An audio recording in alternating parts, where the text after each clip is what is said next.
Hidden in the deepest corner of the universe is this place where time stops and light dies. This is called a black hole, the most frightening and mysterious element of space. It was once a star. A powerful and fierce star. But now it has collapsed under its own weight. Then this unique monster was born. It neither creates nor saves anything. It only swallows. Here all the laws of physics break down. This is the place where the universe accepts its limits. It is a singularity. A center of infinite density and infinite gravity. Black hole. It is not just a celestial body, but it is one. It reminds us how insignificant our existence is in front of the universe. This is the biggest mystery of the beginning and end of creation. Thousands of miles away from our Earth, a situation is created in the sky where you can enter, but it is impossible to get out from there. This is a point by crossing which one can go to a multiverse or even another universe. But does this really happen? Or is it our imagination? What is this point? Has anyone gone inside it till date? Now you must be wondering which point we are talking about. By now you must have understood that we are talking about black holes. After all, what is this black hole and how are they created? What research have scientists done on them? I will tell you. But for that you will have to watch this video till the end. Let's start. I, your friend Bajrang Prajapati, welcome you to the Galaxy Ka Rahasya YouTube channel. Before knowing about black holes, we should know how did we come to know about black holes. Who were those scientists? From whom we first got information about black holes. To know all this, we have to go a little into history. Which starts from 1915 when a dangerous war was going on between the armies of Germany and Russia. Then Schwarzschild, who was a famous psychiatrist of Germany at that time, was trying his best to make Germany win. They were calculating the correct trajectory for the German army to launch weapons so that they could destroy as many Russian army bases and tanks as possible. On one hand, the German scientist's entire focus was on protecting his country from this attack by Russia. Then a revolutionary discovery happened in the world. Actually, in 1915, Einstein published the theory of relativity, which suddenly attracted the entire attention of the world. With the advent of this theory, it became clear where celestial bodies get gravity from. This equation of Einstein explains the way gravity works in a very simple form. Theory of relativity is a physical theory presented by Albert Einstein. That is, it is a theory of physics which says that the measurement of speed, time and matter depends on the situation and motion of the observer. Einstein said that gravity is only due to the distorted curvature developed by heavy objects in the universe's spacetime, towards which other external objects are attracted. Due to this spacetime, light also starts bending and even time starts moving slower around these heavy objects. However, there were some issues in Einstein's general relativity theory.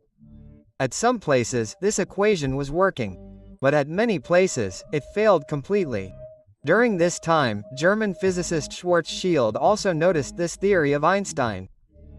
After reading the paper of this theory, he felt that perhaps he could solve this equation. So without wasting time, he started solving this equation and finally arrived at a result. He imagined a stable universe in the middle of which an object without electric charge and without rotation has been placed. This object has bent the space-time around it. But after a fixed distance, this space-time becomes absolutely flat. In such a situation, if you pass through this space-time, then you are not affected by any kind of gravitational force. But as you enter the area of space-time curvature generated by this object, you slowly start getting attracted towards this object. Schwarzschild had done the accurate calculation of this attraction. This theory of Schwarzschild was published in the name of Solutions of General Relativity Theory and Schwarzschild metric.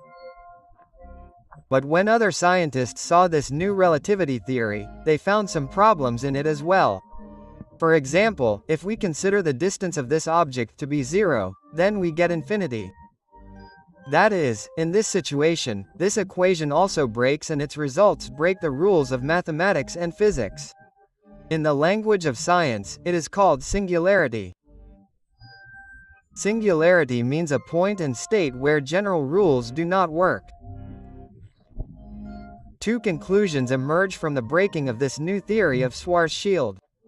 First, this equation has completely failed to understand the gravitational field. Or there is a mass in the universe where the gravitational field becomes infinitely powerful. In this context, science also mentioned the theory of singularity.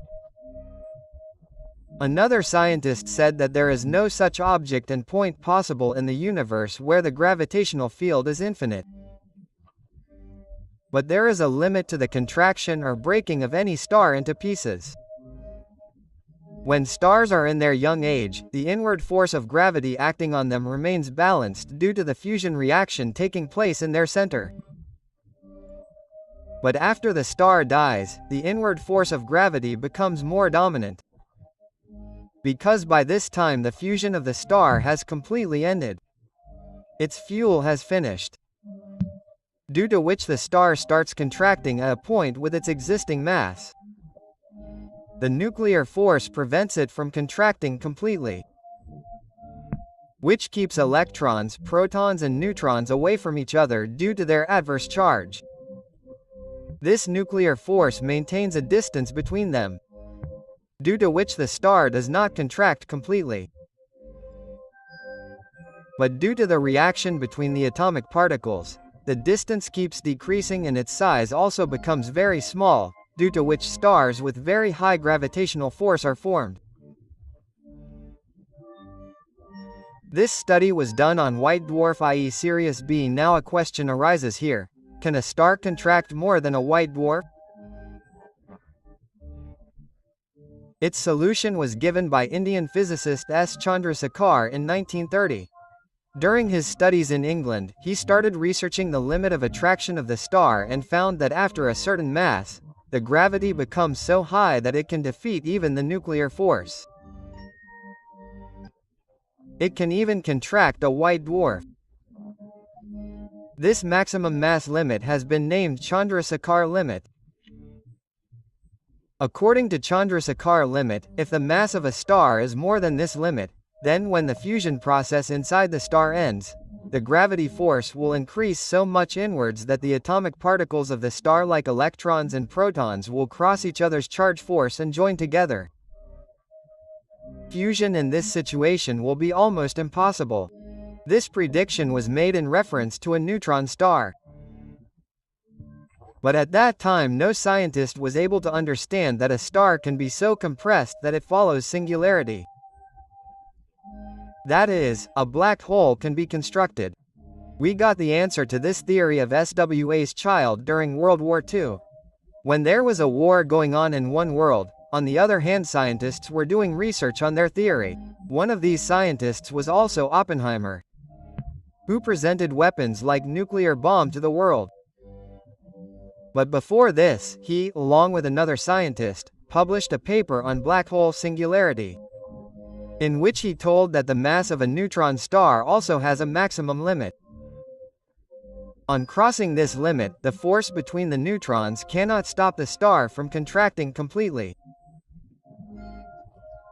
The result of which is that a singularity is formed in which space-time flows very fast, and in this situation of singularity, the laws of physics completely end and collapse.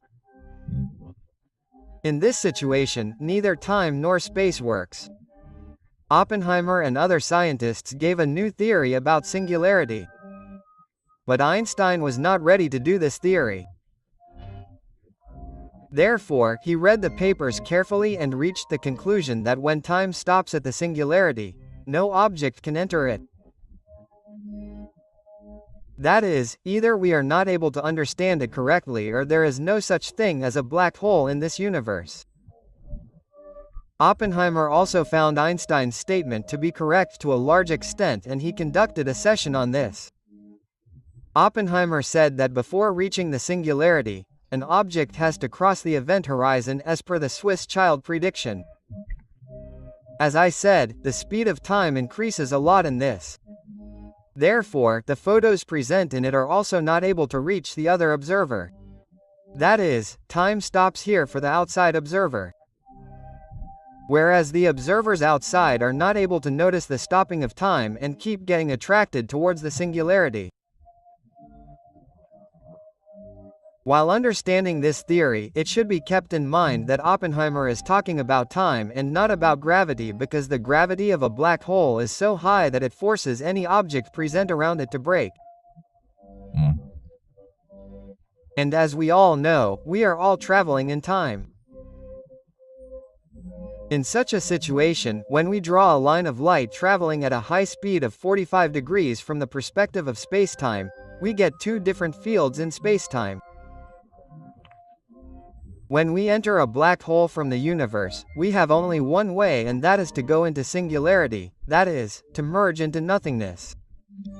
But in 1963, a scientist named Pandras told that there is another region opposite to the black hole, whose nature is completely opposite to the black hole. This new region was named white hole. According to this, if you fall into the black hole of Swastbad, then you will go out into the white hole. But after going into the white hole, all things change. Because you will not be trapped in it like a black hole. Rather, it will throw you out somewhere in the universe. But after coming out from here, no one knows about which part of the timeline you will reach, and neither can anyone imagine it. Now let's come back to the black hole. The black holes we are talking about so far are the black holes with mathematical solution of the first child. That is, they have neither any electrical charge nor axis rotation. But in our universe, even the smallest asteroids, moons, planets, stars, even galaxies and clusters are rotating at their own distance. This was a logical question, on which many questions were raised in 1960. Ultimately, in 1963, a scientist named Roy Carey came. He changed Einstein's field equation and told us whether black holes rotate or not. He told that there are many spaces in the rotation field of black holes, in which the first space is named egosphere. In this region, the speed of space-time is more than the speed of light, which means that you can come out of the universe from here. If you cross it, then you reach the outer horizon of the black hole, which is the 9-return zone of the black hole, from where one cannot return. According to Roy Carey, there is a part in the inner horizon of the black hole where space-time breaks. There is neither flow of time nor any power that attracts us towards singularity. But a ring structure is visible there, which is in the form of the rotation axis of the black hole.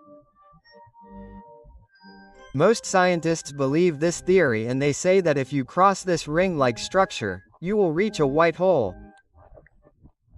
which will throw you into another universe. Now, to know whether this theory of Roy Carey is right or wrong, we will have to jump inside any big black hole present in the universe, and even after that we will not know the reality of the black hole, because inside the black hole we can hear the signal coming from the Earth, but we cannot send the information inside outside, and you cannot enter the black hole directly, because whatever thing enters the black hole breaks it into so many pieces that even dust particles look big in front of it. That is, we cannot tell anyone what we saw inside the black hole and whether there is another world there or not. By the way, what do you think? Is there really another universe beyond the black hole? Do tell us your opinion in the comment. If you liked the video, then like it and do not forget to subscribe to our channel. Jai Hind Jai Bharat.